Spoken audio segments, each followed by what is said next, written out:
2-4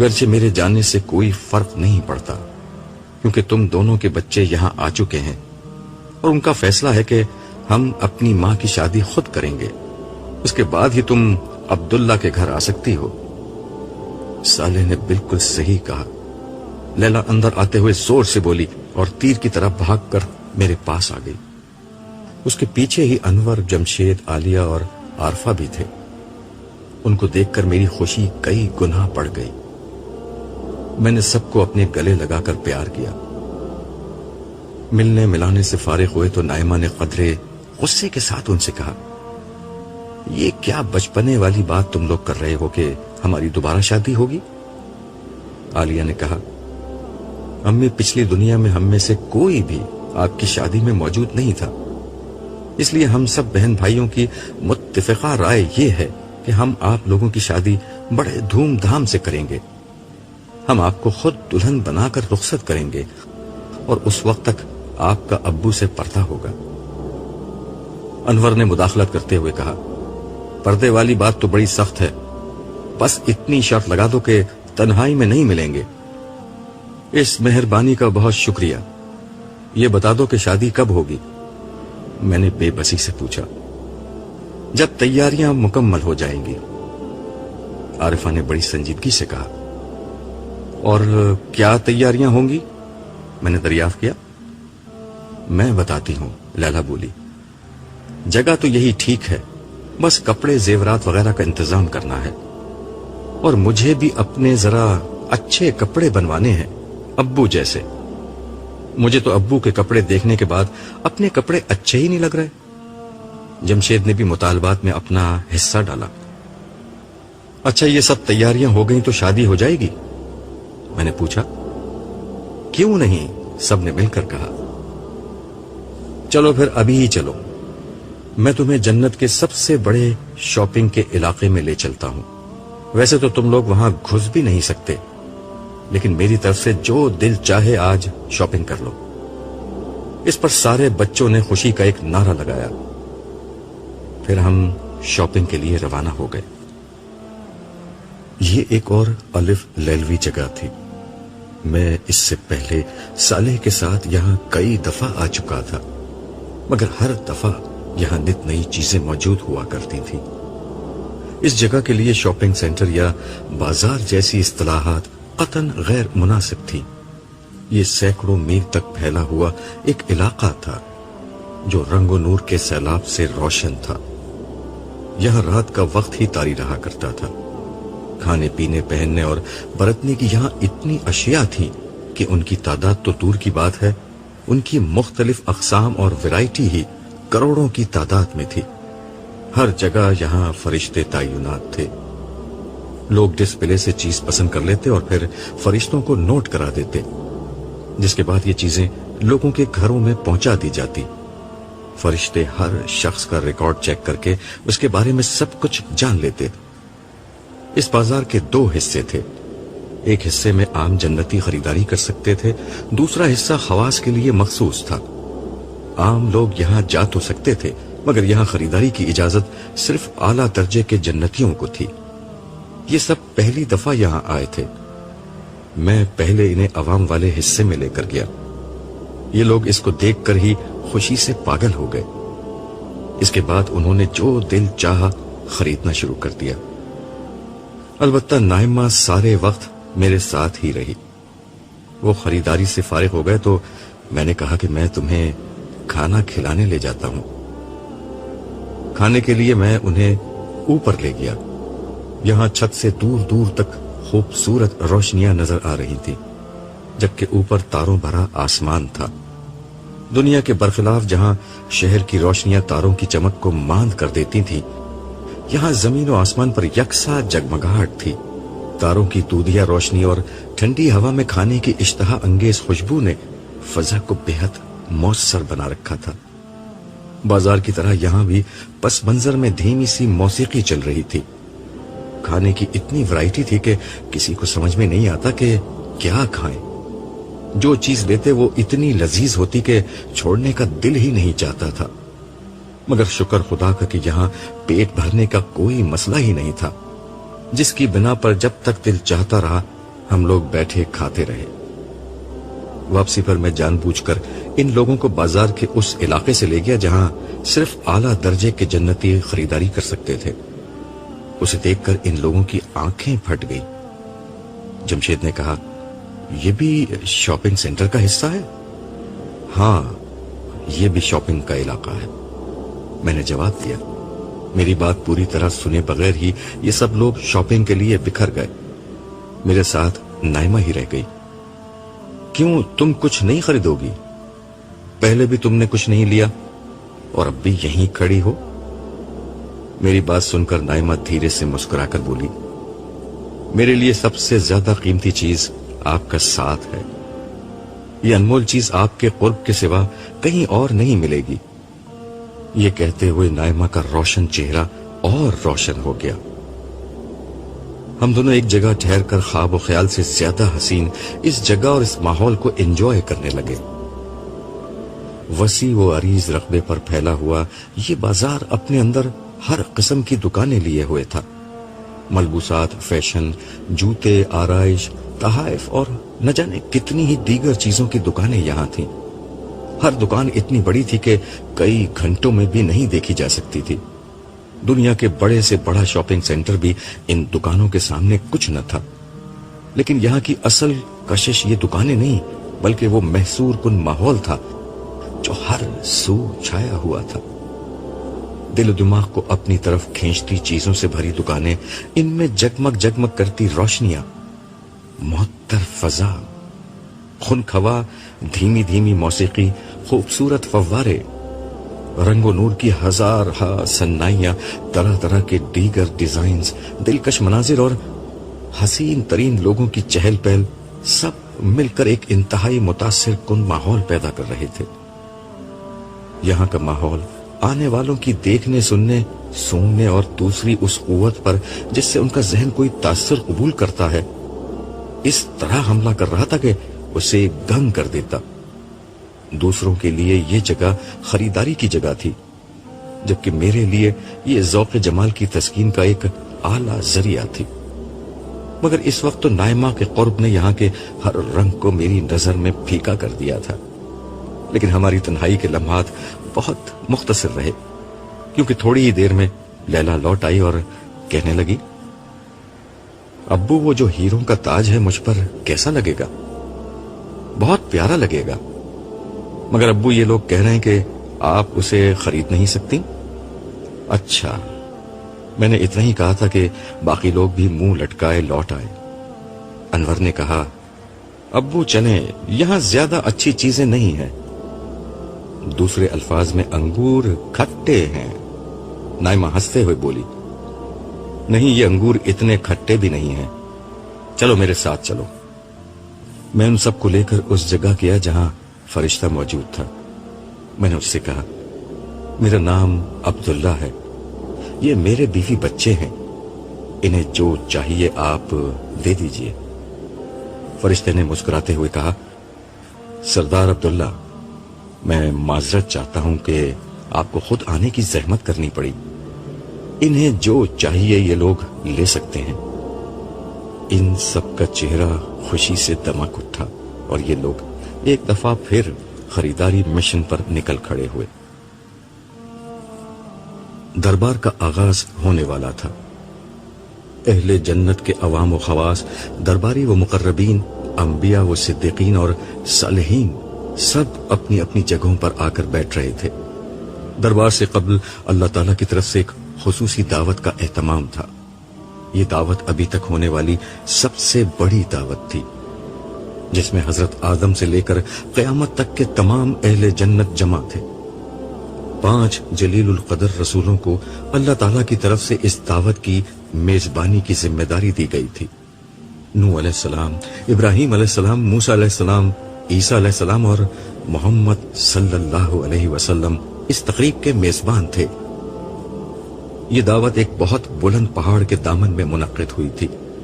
یہ بہت وسیع اور کشادہ میدان تھا جو ایک باغ کی شکل میں پھیلا ہوا تھا۔ یہاں سے دور دور تک پھیلا سر سبز و شاداب علاقہ آنکھوں کو ٹھنڈک دے رہا تھا۔ اس میدان کے بیچ بیچ میں دریا بہہ رہے تھے۔ اس دعوت کا پورا انتظام عرب کی روایات اور عجم کی شان و شوکت کے لحاظ سے ترتیب دیا گیا تھا. اسی لیے نشستیں شاہی تخت کی شکل میں تھیں جن پر ہیرے اور موتی جڑے ہوئے تھے. زمین پر دور دور تک دبیز قالین اور غالیچے بچھے ہوئے تھے. غلمانوں کی ایک بہت بڑی تعداد ہاتھوں میں شراب کے جگ لیے پھر رہے تھے. اہل جنت کو جس قسم کی شراب کی طلب ہوتی وہ نظر اٹھاتے اور یہ غلمان لمحے بھر میں حاضر ہو کر ان کی خواہش کے مطابق جام بھر دیتے. یہ شراب کیا تھی؟ شفاف مشروب تھا جس میں لذت، سرور اور ذائقہ تو بے پناہ تھا، مگر نشے کی خرابیاں یعنی بدبو، درد سر، عقل کی خرابی وغیرہ کچھ نہیں تھی. ساتھ میں مختلف قسم کے پرندوں اور دیگر جانوروں کے گوشت سے تیار کیے گئے لذیذ کھانے سونے اور چاندی کی رکابیوں میں مسلسل پیش کیے جا رہے تھے. درختوں کی ڈالیاں پھلوں سے لدی تھی اور جب کسی پھل کا جی چاہتا وہ ڈالی جھک جاتی اور لوگ اس پھل کو توڑ لیتے. زرق برق لباس پہنے حسین و جمیل نوجوان مرد اور عورتیں ہر سمت نظر آ رہے تھے. ان کے چہرے روشن، آنکھیں چمکدار، لبوں پر قہقہے اور مسکراہٹیں تھیں. یہ منظر دیکھ کر مجھے دنیا کی محفلیں یاد آ گئی جہاں خواتین میک اپ کا تام جھام کیے خدا کی حدود کو پامال کرتی اور اپنی زینت اور نسوانیت کی نمائش کرتی محفلوں میں شریک ہوا کرتی تھی. مرد اپنی نگاہوں کو جھکانے کے بجائے اس نمائش سے اپنا حصہ وصول کرتے تھے. اپنی نمائش سے رکنے والی خواتین اور اپنی نگاہوں کو پھیرنے والے مردوں کو کتنی مشقت کا سامنا کرنا پڑتا تھا. مگر اب ساری مشقت ختم. میں نے دل میں سوچا یہ محفل حسین ترین خواتین سے بھری ہوئی تھی جن کے لباس اور زیورات اپنی خوبصورتی میں بے مثل اور ہر نظر کو خیرہ کرنے کے لیے بہت تھے. مگر اللہ تعالیٰ نے انسانوں کے قلوب اس طرح پاکیزہ کر دیے تھے کہ نگاہوں میں آلودگی اور دلوں میں خیانت کا تصور بھی نہیں رہا تھا. ہر مرد اور ہر عورت خوبصورتی مگر پاکیزگی کے احساس میں زندہ تھا. اب اپنی زینت کے اخفا کا کوئی حکم تھا اور نہ نگاہوں کو پھیرنے کی کوئی پابندی تھی. کتنی تھوڑی تھی وہ مشقت اور کتنا زیادہ ہے یہ بدلہ. میرے ساتھ میرے گھر والے اور دور و نزدیک کے احباب کا حلقہ تھا. میرے بیوی بچے دوبارہ شادی کروا کر بہت خوش تھے. اسی موقع پر جمشید اور امورہ کی رضامندی سے ان کی شادی کر دی گئی اور وہ بھی ہمارے خاندان کا حصہ بن چکی تھی. زندگی خوشیوں اور سرشاریوں کی شاہراہ پر ہموار طریقے سے رواں دواں تھی. میرے دل میں بس ایک بے نام سا احساس تھا، وہ یہ کہ میرے سارے محبت کرنے والے لوگ میرے ساتھ آ چکے تھے سوائے میرے استاد فرحان احمد صاحب کے. ایک مہم سی امید تھی کہ شاید میں دربار میں ان سے مل سکوں. دعوت کے اختتام پر لوگ دربار میں اپنی اپنی متعین نشستوں پر آ کر بیٹھنا شروع ہو گئے. عرش الہی کے بالکل قریب مقربین بیٹھے ہوئے تھے. ان میں حضرت انبیاء، صدیقین و شہداء اور صالحین کی ایک بہت بڑی تعداد شامل تھی، جبکہ باقی اہل جنت ان کے پیچھے بیٹھے ہوئے تھے. اس نشست کی سب سے خاص بات یہ تھی کہ آج پہلی دفعہ لوگوں نے دیدار الہی کی اس نعمت سے فیضیاب ہونا تھا جو اہل جنت کا سب سے بڑا احساس تھا. نبی کریم صلی اللہ علیہ وسلم نے خبر دی تھی کہ جس طرح دنیا میں 14ویں کا چاند کا دیدار کیا جاتا ہے اسی طرح جنت میں دیدار الہی ہوگا. اس لیے لوگوں میں بے پناہ جوش و خروش تھا. اس کے علاوہ آج ہی کے دن لوگوں کو ان کے اعزاز و مناقب رسمی طور پر عطا کیے جانے تھے. چنانچہ ہر شخص دربار کے آغاز کا منتظر تھا. لوگ اپنی اپنی نشستوں پر براجمان ہو چکے تھے. ہر زبان پر تسبیح و تمجید، ہر دل میں تکبیر و تحلیل اور ہر نگاہ میں حمد و تشکر کے احساسات تھے. لوگ بار بار یہ بات کہہ رہے تھے کہ یہ سب اللہ کا احسان ہے کہ اس نے ہماری رہنمائی کر دی، وگرنہ ہم کبھی اس جنت تک نہیں پہنچ سکتے تھے. دربار کے آغاز پر فرشتوں نے اللہ کی تسبیح و تمجید کی. اس کے بعد داؤد علیہ السلام تشریف لائے اور اپنی پرسوز آواز میں ایک حمدیہ گیت اس طرح گایا کہ سما بند گیا۔ اس کے بعد حاملین عرش نے اعلان کیا کہ پروردگار عالم اپنے بندوں سے گفتگو فرمائیں گے۔ کچھ ہی دیر میں اللہ تعالیٰ نے انتہائی محبت اور نرمی کے ساتھ اپنے بندوں سے گفتگو فرمانا شروع کی۔ اس گفتگو میں اللہ تعالیٰ نے اپنے بندوں کی بڑی تحسین فرمائی جو اپنی محنت، جدوجہد اور صبر سے اس مقام تک پہنچے تھے۔ بندوں سے پوچھا گیا کہ کیا وہ اس صلے پر راضی ہیں جو ان کی محنت کے عوض انہیں ملا ہے؟ سب نے یک زبان ہو کر جواب دیا کہ ہم نے اپنی توقعات سے بڑھ کر بدلہ پایا ہے، اور وہ کچھ پایا ہے جو کسی اور مخلوق کو نہیں ملا۔ ہم کیوں تجھ سے راضی نہ ہوں؟ اس پر ارشاد ہوا، اب میں تمہیں وہ دے رہا ہوں جو ہر چیز سے بڑھ کر ہے، میں تمہیں اپنی رضا سے نوازتا ہوں۔ اس کے ساتھ ہی فضا اللہ تعالیٰ کی کبریائی کے نعروں سے گونج اٹھی۔ پھر مناقب و اعزاز کا سلسلہ شروع ہوا۔ یہ بہت طویل عمل تھا، لیکن یہاں ان گنت نعمتیں مسلسل مہیا کی جا رہی تھیں جن کی بنا پر لوگ اطمینان کے ساتھ بیٹھے ہوئے تھے۔ دیگر لوگوں کی طرح میرے گھر والے بھی میرے ساتھ ہی اگلی نشستوں پر بیٹھے تھے۔ میں یہ سب کچھ دیکھ رہا تھا اور دل میں سوچ رہا تھا کہ دنیا کی کتنی کم مشقت اٹھا کر آج کتنا بڑا صلہ انسانیت کو مل گیا۔ لیکن مجھے خیال آیا کہ انسانیت کی اکثریت تو اس امتحان میں ناکام ہی ہو گئی۔ پھر مجھے اپنے استاد فرحان صاحب کا خیال آیا۔ وہ آج بھی مجھے نہیں مل سکے تھے، حالانکہ میرا خیال یہ تھا کہ وہ آج کے دن تو کہیں نہ کہیں مل ہی جائیں گے۔ میں نے سوچا کہ صالح سے دریافت کروں۔ وہ یہاں میرے ساتھ موجود نہیں تھا، لیکن اسی وقت وہ میرے پاس آ کھڑا ہوا۔ اسے دیکھ کر میں نے کہا، مجھے خیال تھا کہ میں دربار میں کسی موقع پر اپنے استاد کو دیکھ سکوں گا، مگر وہ مجھے نہیں مل سکے۔ میرے استاد کا کچھ معلوم ہوا؟ نہیں، فردوس کی اس بستی میں ابھی تک کسی جگہ میں ان کو تلاش نہیں کر سکا۔ میرا خیال ہے کہ اب تم بھی ان کے بارے میں سوچنا چھوڑ دو۔ بظاہر خدا اپنا فیصلہ کر چکا ہے، دنیا کی کوئی طاقت اب اس فیصلے کو نہیں بدل سکتی۔ خدا کا عدل بہرحال نافذ ہو کر رہتا ہے، اور اس کی رحمت، تم اچھی طرح جانتے ہو کہ خدا کی رحمت اور عدل ہر چیز اصول پر مبنی ہوتی ہے۔ کسی کی خواہش سے یہاں کچھ بھی تبدیل نہیں ہو سکتا، مگر فردوس کی یہ دنیا تو ممکنات کی دنیا ہے، یہاں سب کچھ ممکن ہے۔ صالح جھلا کر بولا، یار تم کیوں بحث کر رہے ہو؟ فیصلہ ہو گیا ہے۔ ویسے تم خود پروردگار سے بات کیوں نہیں کرتے؟ تمہاری بات تو بہت سنی جاتی ہے۔ میں تو تمہیں عرش تک لے جانے آیا ہوں، چلو اور وقت کا پہیہ الٹا گھمانے کی درخواست کرو۔ خبر نہیں کہ صالح نے غصے میں آ کر مجھ پر طنز کیا تھا یا واقعتاً مجھے مشورہ دیا تھا، تاہم میں اس کی بات پر عمل کرنے کی حماقت کرنے کے لیے تیار نہیں تھا۔ البتہ اس کی یہ بات ٹھیک تھی کہ مجھے بلایا جا رہا ہے۔ کچھ ہی دیر میں میرا نام پکارا گیا۔ میں جو ابھی تک اطمینان سے بیٹھا تھا، لرزتے دل کے ساتھ کھڑا ہو گیا۔ میں دھیرے دھیرے قدموں سے چلتا ہوا اس ہستی کے حضور پیش ہو گیا جس کے احسانوں کے بوجھ تلے میرا رواں رواں دبا ہوا تھا۔ قریب پہنچ کر میں سجدے میں گر گیا۔ کچھ دیر بعد صدا آئی، اٹھو۔ میں دھیرے دھیرے اٹھا اور جھکی نظر کے ساتھ ہاتھ باندھ کر کھڑا ہو گیا۔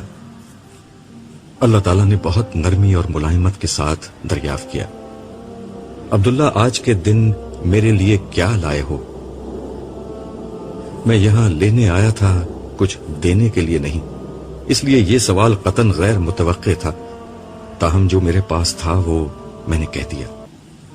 مالک، جو اچھا عمل میں نے کیا وہ در حقیقت تیری ہی توفیق سے تھا، اسے تو میں پیش نہیں کر سکتا۔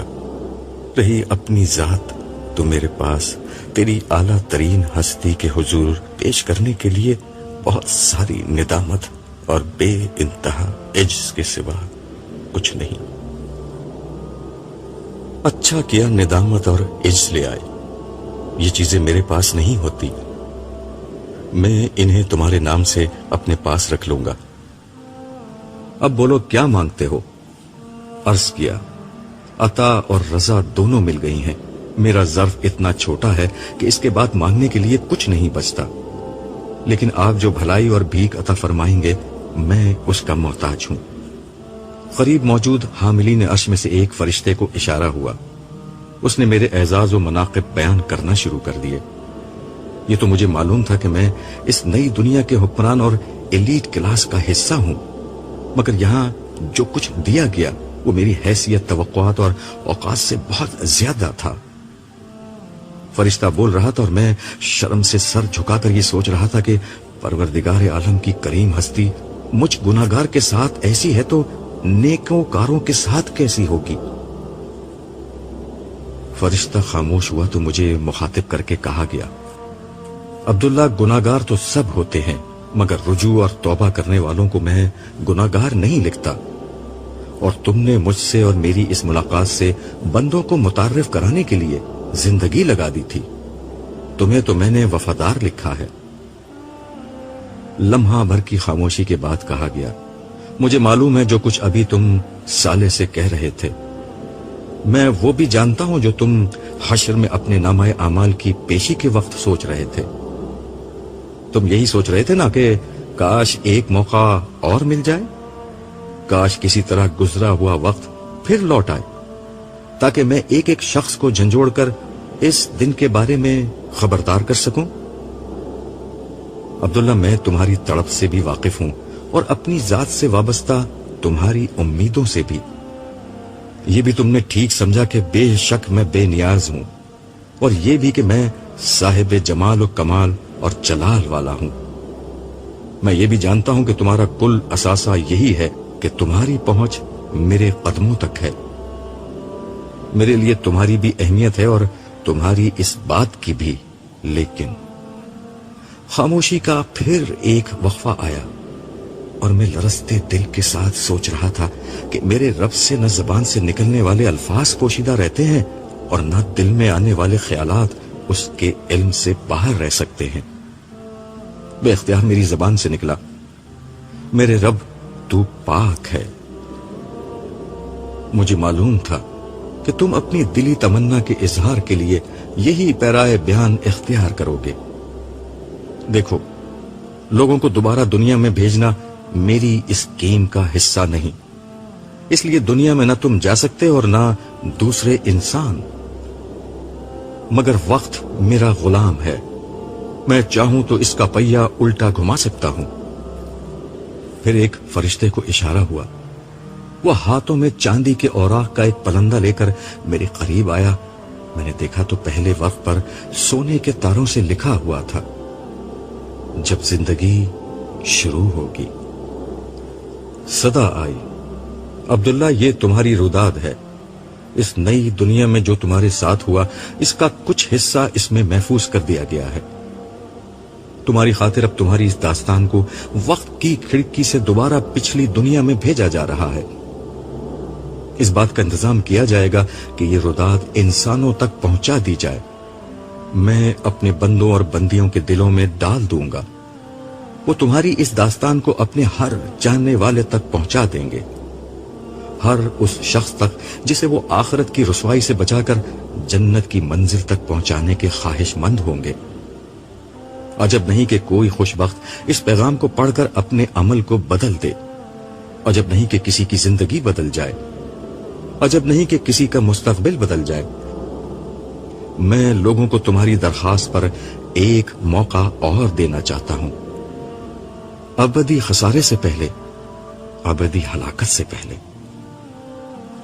میں بے اختیار اللہ اکبر کہتا ہوا سجدے میں گر گیا۔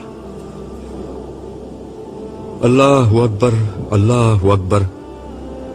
مؤذن نے ابھی یہ الفاظ ادا ہی کیے تھے کہ عبداللہ ایک جھٹکے کے ساتھ اللہ اکبر کہتا ہوا بیدار ہو گیا۔ وہ خالی خالی نظروں سے ارد گرد دیکھ رہا تھا، کچھ دیر تک وہ نہیں سمجھ سکا کہ وہ کہاں ہے۔ وہ تو اللہ تعالیٰ کے سامنے کھڑا تھا۔ اس نے غور کیا، وہ اس وقت بھی اللہ تعالیٰ کے سامنے موجود تھا۔ بیت اللہ میں کعبہ کے عین سامنے فجر کا وقت تھا اور مسجد حرام میں لوگوں کی چہل پہل جاری تھی. تو کیا میں نے خواب دیکھا تھا؟ عبداللہ نے خود سے سوال کیا. مگر وہ تو بالکل حقیقت تھی. وہ حشر کا دن، وہ جنت کی محفل اور خدا کے سامنے میری حاضری، اگر وہ حقیقت تھی تو پھر یہ کیا ہے؟ اور اگر یہ حقیقت ہے تو پھر وہ حقیقت سے زیادہ یقینی چیز کیا تھی؟ وہ خواب تھا یا یہ خواب ہے؟ وہ مسلسل بڑبڑائے جا رہا تھا. ایسا نہ ہو کہ اچانک ایک روز آنکھ کھلے اور مجھے معلوم ہو کہ جو کچھ دنیا میں دیکھا تھا خواب تو دراصل وہ تھا اور حقیقت آخرت کی زندگی تھی. آسمان سے نور اتر رہا تھا. سفید جگمگاتی ہوئی روشنیوں سے حرم کی فضا دودھیا ہو رہی تھی. آسمان تاریک تھا مگر اس جگہ دن کی روشنی سے زیادہ چہل پہل تھی. یہ حرم مکہ تھا، اہل ایمان کا کعبہ، اہل دل کا مرکز اور اہل محبت کا قبلہ. خدا کے بندے اور بندیاں، ہر نسل، ہر قوم کے لوگ یہاں جمع تھے، خدا کی حمد و تسبیح اور تعریف کرتے ہوئے.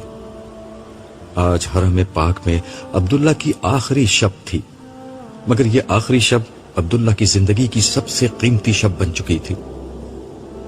عبداللہ کچھ دیر قبل حیرانی کی جس کیفیت میں تھا اب اس سے باہر آ چکا تھا. اس نے حرم کو دیکھا اور پھر ارد گرد نظر ڈالی.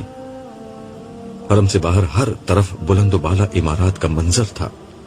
یہ دیکھ کر اس پر ایک دوسری کیفیت طاری ہو گئی. اس کی آنکھوں سے آنسو بہنے لگے. اس کا دل مالک ذوالجلال کے حضور سراپا التجا بن گیا. مالک، قیامت کا حادثہ سر پر آ کھڑا ہوا ہے. ننگے پاؤں بکریاں چرانے والے اونچی اونچی عمارتیں بنا رہے ہیں. تیرے محبوب رسول کی پیش گوئی پوری ہو چکی ہے. اب مجھے تیرے بندوں تک تیرا پیغام پہنچانا ہے. قیامت سے قبل انہیں قیامت کے حادثے سے خبردار کرنا ہے. مجھے لوگوں کو جھنجھوڑنا ہے. آج دنیا کی محبت فکر آخرت پر غالب آ چکی ہے. تیری ملاقات سے غفلت عام ہے. حکمران ظالم ہیں اور عوام جاہل. امیر مال مست ہیں اور غریب حال مست. تاجر منافع خور، ذخیرہ اندوز اور جھوٹے ہیں. سیاستدان بددیانت ہیں، ملازم کام چور ہیں. مردوں کا مقصد حیات صرف دولت کمانا بن چکا ہے اور عورتوں کا مقصد زندگی محض زیب و زینت اور اپنی نمائش. عبداللہ کی آنکھوں سے آنسو جاری تھے. اس کے دل سے مسلسل دعا و مناجات نکل رہی تھیں. وہ دعا جس کا قبول ہونا شاید مقدر ہو چکا تھا. مولا، آج لوگ تجھ سے غافل و بے پرواہ ہو کر ظلم اور دنیا پرستی کی زندگی گزار رہے ہیں. مذہب کے نام پر کھڑے ہوئے لوگ فرقہ واریت کے اسیر ہیں یا سیاست میں الجھے ہوئے ہیں. کوئی نہیں جو تیری ملاقات سے خبردار کر رہا ہو. تو مجھے اس خدمت کے لیے قبول فرما لے. تو مجھے اپنے پاس سے ایسی صلاحیت عطا کر کہ میں تیری ملاقات اور آنے والی دنیا کا نقشہ تیرے بندوں کے سامنے کھینچ کر رکھ دوں. جو کچھ تو نے قرآن میں بیان کیا اور تیرے محبوب نبی نے جس عظیم واقعے کی خبر دی ہے، اس دن کی ایک زندہ تصویر میں تیرے بندوں تک پہنچا دوں. انسانیت کو معلوم نہیں کہ اس کے پاس مہلت عمل ختم ہو چکی ہے. مجھے قبول کر کے میں اس بات سے تیرے بندوں کو خبردار کر سکوں. پروردگار، ساری انسانیت کو ہدایت دے دے، اور اگر تو نے سب کچھ ختم کرنے کا فیصلہ کر لیا ہے تو پھر میرے لیے آسان کرتے کہ جتنے لوگ ہو سکے میں انہیں جنت کی راہ دکھا سکوں، انہیں تجھ تک پہنچا سکوں، اس سے پہلے کہ سور پھونک دیا جائے، اس سے پہلے کہ مہلت عمل ختم ہو جائے. عبداللہ نے آخری طواف ایک خاص کیفیت میں مکمل کیا تھا. ایک تو حرم کا طواف، وہ بھی آخری. پھر رات جو کچھ دیکھا اس کے بعد کعبہ وہ کعبہ نہیں رہا تھا جو دوسروں کو نظر آ رہا تھا. یہ کعبہ اب اسے عرش الہی کا پیکر نظر آ رہا تھا. مگر وہ ایک انسان ہی تو تھا، پے در پہ طواف کر کے شل ہو چکا تھا۔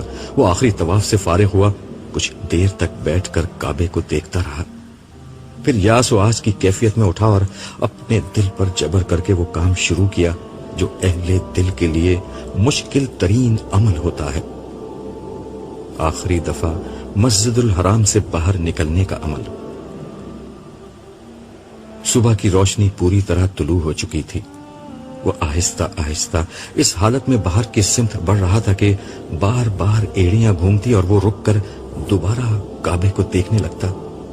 پھر اس نے ایک مضبوط فیصلہ کیا اور اللہ اکبر کہتے ہوئے قدر تیز رفتاری سے آگے بڑھنے لگا، مگر چلتے ہوئے پھر بے اختیاری کے عالم میں گردن گھومی اور الوداعی نظریں بیت اللہ کا طواف کرنے لگی۔ ابھی اس نے ایسا ہی کیا تھا کہ اس کا کندھا کسی سے ٹکرا گیا۔ عبداللہ کی نگاہ لوٹی تو سامنے ایک سفید ریش بزرگ تھے۔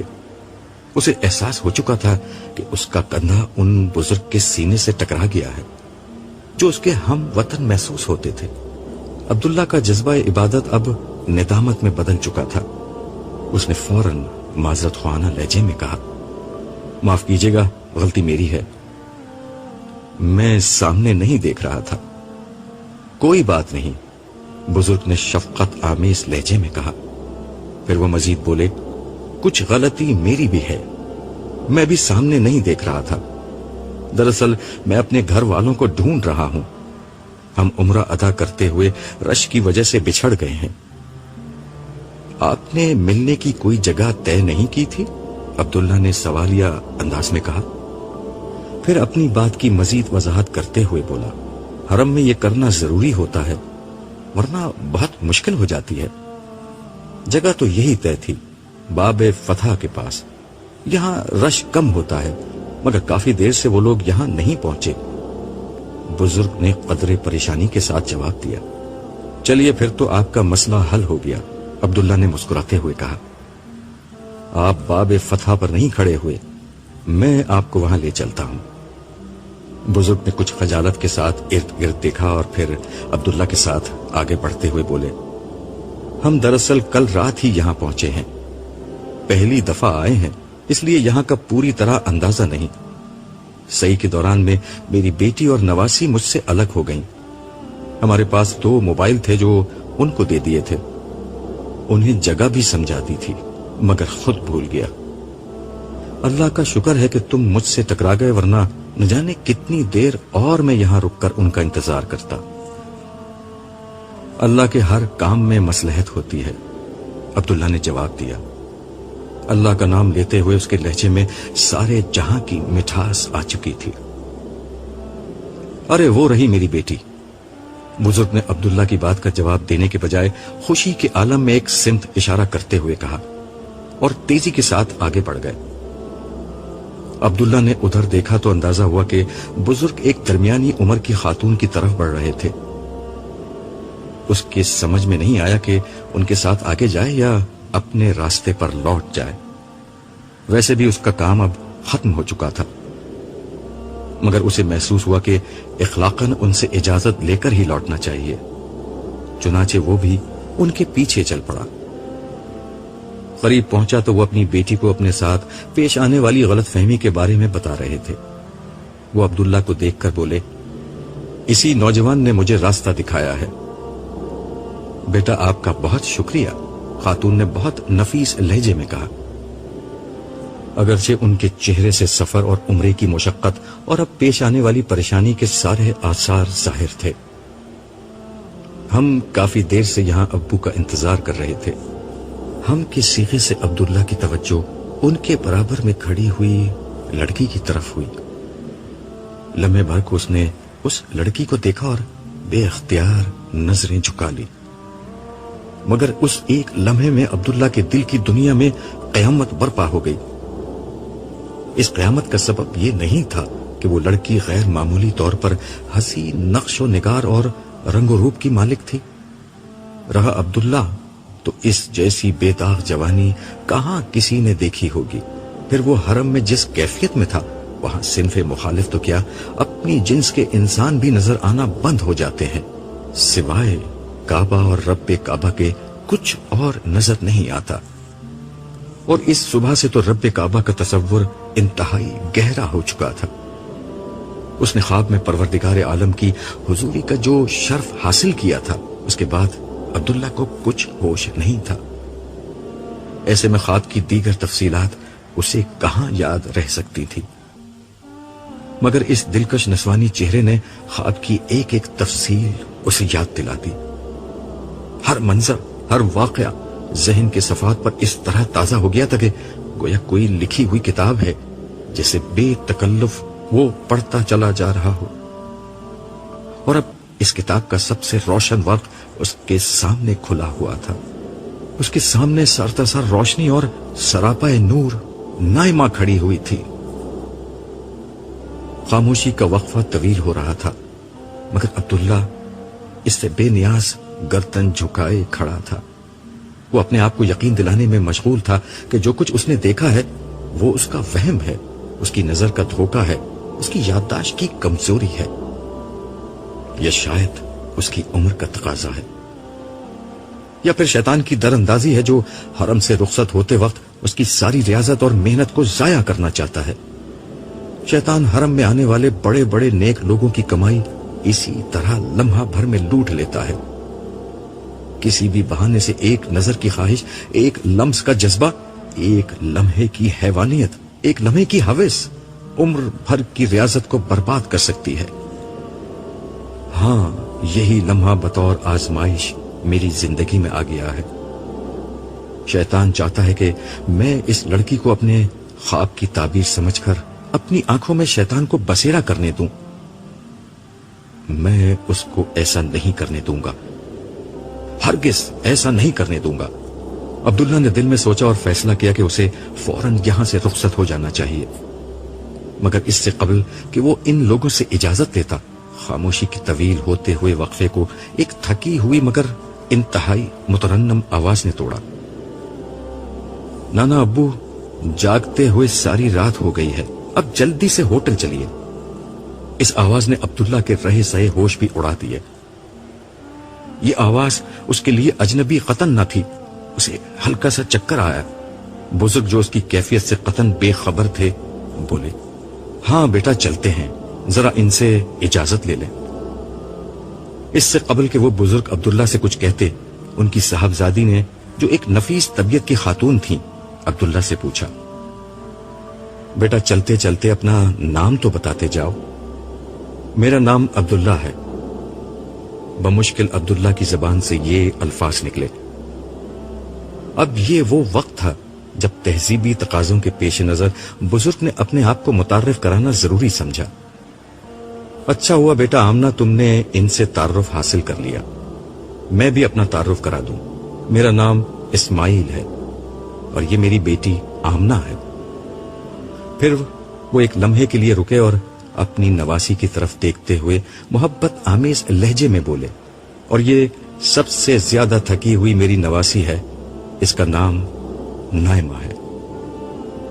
عبداللہ کی شدید ترین خواہش تھی کہ ایک اجنبی نام اس کے کانوں تک پہنچے تاکہ وہ کچھ تو خود کو بہلاوا دے سکے، مگر نائمہ کا نام تابوت کی آخری کیل بن کر اس کے کانوں میں گونجا۔ اس دفعہ دنیا کی کوئی طاقت عبداللہ کو دوبارہ نظر اٹھانے سے نہیں روک سکی۔ اس کے سامنے واقعی نائمہ کھڑی ہوئی تھی، وہ لڑکی جسے اس نے زندگی میں پہلی دفعہ جاگتی آنکھوں سے دیکھا تھا۔ مگر عبداللہ نے گھومتے ہوئے دماغ سے سوچا، اگر وہ خواب تھا تو یہ کیسی حقیقت تھی؟ یہ اگر حقیقت ہے تو پھر وہ خواب؟ معاملہ عبداللہ کی برداشت سے زیادہ ہو چکا تھا۔ اسے آنے والے چکر اب تیز ہو گئے۔ وہ نائمہ کو دیکھتے ہوئے لہرایا اور بے ہوش ہو کر زمین پر گر پڑا۔ یہ ناول اگر آپ نے مکمل کر لیا ہے تو امید ہے کہ بیشتر قارئین کی طرح یہ آپ کے لیے ایک نئی دنیا کا تعارف ثابت ہوا ہوگا۔ آپ کی دلچسپی شاید اب ناول کے اگلے حصے میں ہو، لیکن میری دلچسپی اس بات میں ہے کہ یہ ناول آپ کے لیے پروردگار عالم کی آخری کتاب کا ایک نیا تعارف بن جائے۔ میں نے جو کچھ لکھا ہے وہ قرآن مجید اور احادیث کے بیانات اور مجمل اشارات کی شرح و وضاحت میں لکھا ہے۔